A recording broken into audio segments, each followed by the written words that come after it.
Hi friends, तो एक बार फिर से आपका स्वागत है विद सिद्धू चैनल। तो आज कुछ बेसिक डिफरेंस के बारे में बात करते हैं related to hotel industry to any other work field. तो without waste your time we will be start our first point. तो पहले बात करते हैं जॉब टाइमिंग का, कि जॉब के लिए आपको कितना टाइम होना चाहिए, कितनी जल्दी आपको जॉब मिलेगी। तो for example you are 18 years old and in this age you have done your 12th class. फिर उसके बाद आपने अप्लाई किया BA, BSc और नर्सिंग या फिर ITI। तो उसके लिए आपको 3 years almost you have to give for your BSc BA के लिए आपको देना पड़ेगा। उसके बाद आपको you have to search the jobs and उससे पहले हो सकता है आपको एग्जाम फाइट भी करना पड़ेगा। तो उसके लिए भी आपको ऑलमोस्ट 1 year या से ज्यादा आपको टाइम देना पड़ता है। तो उसके आप जॉब सर्च करोगे, आपको जॉब मिलेगी, तब तक आपको ऑलमोस्ट सारा प्रोसेस मिला के आपको ऑलमोस्ट एज हो जाती है 27 to 20 years। यस, और सेम ऐसा ही process electrician and diesel mechanical lines में भी होता है, ड्राइविंग लाइन आल्सो।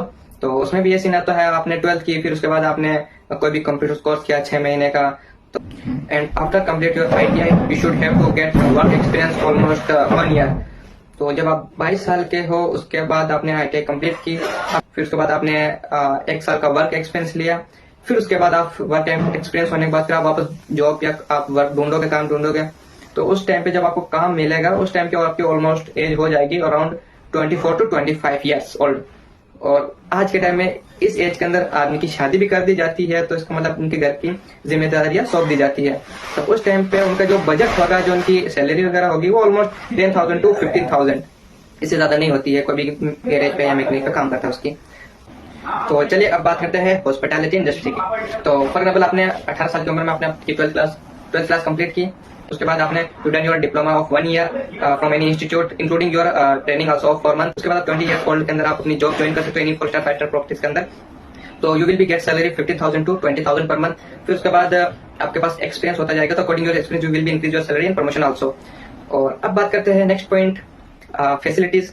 तो अगर आप कोई भी बाहर जॉब कर रहे हो, लाइक फॉर एग्जांपल आप ड्राइवर हो, आप मैकेनिक हो या प्लम्बर हो या आप कोई भी दूसरा काम कर रहे हो जो भी एक मजदूर लोग करता है, या आप ठेकेदार हो, तो बाहर बहुत गर्मी होती है, आपको पता ही है, आजकल टेम्परेचर बहुत ज्यादा बढ़ रहा है। तो उसके अकॉर्डिंग आप उसमें इतना आपको भागना दौड़ना बहुत ज्यादा रश होता है, प्लस इतनी वो फैसिलिटीज नहीं होती है। रही बात होटल के अंदर, आपको सब फ्री मिलेगा। आपको फैसिलिटीज के अंदर आपको बिल्कुल आपको AC में वर्क करना है आराम से, बिल्कुल ना हार्ड वर्क है, बिल्कुल ना वजन का काम होता है, और बस कुछ नहीं, आपका स्मार्ट वर्क होता है उसके अंदर। और उसके अंदर भी लिमिटेड टाइम होता है, ऐसा नहीं अनलिमिटेड वर्क होता है। बट इंडिया में नहीं होता है, इंडिया में कई बार 12-13 घंटा चला जाता है पर डे, बट ऐसा नहीं हर होटल में होता है। कुछ होटल की पॉलिसी जो होती है जहाँ पे 9 घंटे बिल्कुल फिक्स होता है, और कहीं होता है जो 10-12 घंटा हो जाता है, लेकिन depend on the hotels occupancy. तो चलिए उसके बाद बात करते हैं, अब हम वापस फूड पे आ जाते हैं। फूड एंड अकोमोडेशन भी आपको बहुत अच्छा है, लग्जरी अकोमोडेशन देते हैं, और उसके अंदर भी बहुत सी अकोमोडेशन, उसके अंदर आपको फैन AC सब मिलेगा, कहीं जगह तो फ्रीज वगैरह भी अवेलेबल होता है। और फूड तो आपको इतना अच्छा मिलेगा भाई, जितना आप रेस्टोरेंट में बैठकर खाना पसंद करोगे उतना अच्छा आपको होटल्स में मिलता है। जैसे फॉर एग्जांपल आपको उसमें सैलड है, मिल्क भी मिल जाता है, सीरियल्स भी मिल जाता है, फ्रूट्स भी मिल जाता है, जूसेस भी मिल जाता है, जिसमें आपको रोटी भी मिल जाती है, उसको सब्जी मिल जाती है, दाल मिल जाती है, चावल भी मिल जाता है, एनी काइंड ऑफ फूड, बहुत अच्छा फूड मिल जाता है आपको होटल्स के अंदर। और नहीं बात बाहर वापस, तो फिर या तो अपने घर से कोई पे करवा के लाओ, या कोई रेस्टोरेंट में भी, या फिर आप ढाबे वगैरह से पे करवा के खाओ, या फिर बाहर का खाना जिसमें आपको लिमिटेड सैलड मिलता है बेसिकली, और जिसमें दाल रोटी सब्जी वगैरह जो आप ऑर्डर करो वही मिल पाएगा आपको। जूसेस के लिए आपको अलग से चार्ज करना पड़ता है, मिल्क हो गया, सीरियल्स हो गए, फ्रूट्स हो गए, वो सब बाहर आपको नहीं मिलता। और जो हेल्दी फूड होता है वो आपको होटल इंडस्ट्री में ही मिलेगा। अब आते हैं अपने नेक्स्ट पॉइंट पे, रिस्पेक्ट। आपको कोई भी, आप ठेकेदार हो, कुछ भी हो, या फिर आप कोई भी मैनेजर वगैरह बाहर जो आपको कोई सर के नहीं बुलाता, लेकिन होटल इंडस्ट्री के अंदर ऑलवेज जूनियर विल बी से सर और सीनियर।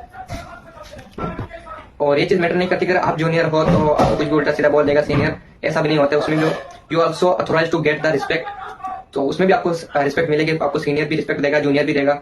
तो ये भी बड़ी अच्छी चीज लगी मेरे को।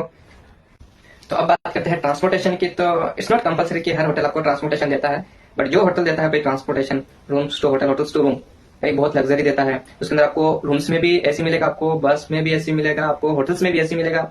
तो भी बिल्कुल full luxury and comfortably you can do work at the hotel. That is the best work in for the Indians। and रही बात आउटसाइड की, तो आउटसाइड में कोई ट्रांसपोर्टेशन इतना नहीं देता है, you also know very well.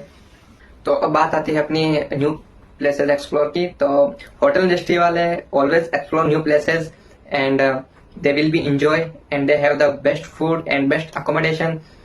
उनको घूमने की बहुत अच्छी जगह मिल जाती है। वो जब वो होटल स्विच करता है तो वो नई नई होटल्स देखता है, नई नई जगह देखता है। And they will be get holiday, जब उनकी छुट्टियां मिलती है कई बार ईयरली, या उनको जब एक पैकेज मिलता है for the tour, then they will be visit new peaceful places like for example Manali, Goa, Karnataka. And you also know very well कि इंडिया के अंदर बहुत सी जगह है घूमने के लिए। तो वो आपको घूमने के लिए आपको एक टूरिस्ट या टूर का एक टिकट देते हैं आपको। और कुछ कंपनीज होती है जो कि आपको आपके बर्थडे पे, आपकी एनिवर्सरी पे भी आपको एक टिकट देती है थ्रू एक कंपनी विथ योर फैमिली, जिसको आप लेकर साथ में आप कहीं पे घूमने जा सकते हो फॉर 5 to 7 days के लिए। एक और चीज है होटल इंडस्ट्री के अंदर जो मेरे को बहुत ज्यादा इंस्पायर करती है, that is called is hygiene and grooming standard. Hotel के अंदर ग्रूमिंग स्टैंडर्ड बहुत ज्यादा अच्छा होता है, plus hygiene it's compulsory related to your body and your equipments, your food and any kind of your use by the hotelier. आपको हर एक चीज आपको फुल हाइजीन रखना है।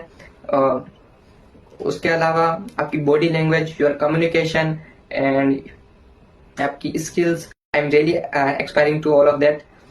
तो यह था basic difference between related to hotel industry to any other work.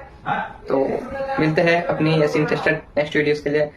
Till that, thank you so much again.